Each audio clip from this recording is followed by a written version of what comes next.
I have with me, I'll call him Sheikh El Sadiq. He is the country director for Islamic Relief in Sudan.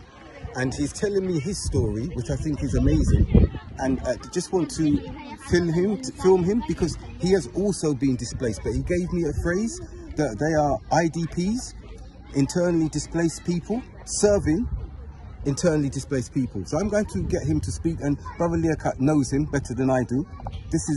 We should hear from those who are in charge as well, because leadership is service, and this epitomizes service. Despite his suffering, despite them taking over and his property and dispossessing him, he is still leading. Sheikh, please speak. Okay. Thank you. Assalamu alaikum. I'm Sadiq Al-Noor. I'm the country director of Islamic Relief. Of course, I have been affected by this war. I spent around 4 weeks in Khartoum when this war erupted there, and then after that I evacuated my family through many checkpoints. I passed through tireless checkpoints, and I have been exposed to many like harassment and everything, and all other staff from the country office have been relocated to Gadaref, a small office, to continue the business.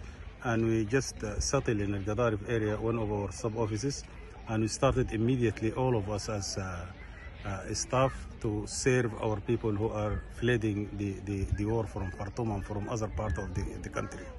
All Islamic Relief staff remain committed, and they remain behind, and no one escaped. To provide all this assistance despite the effect of the war. Every one of them is affected in a way or another.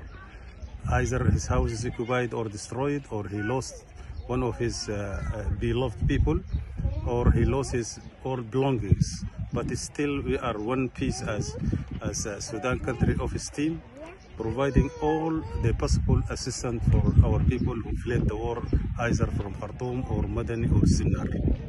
And we will inshallah remain committed to provide our people till the situation improved, and all together we will go back to Khartoum. Thank you very much. Jazakallah khair, Sheikh. This is really important to hear this, and there's not much more to add to this. Assalamu alaikum.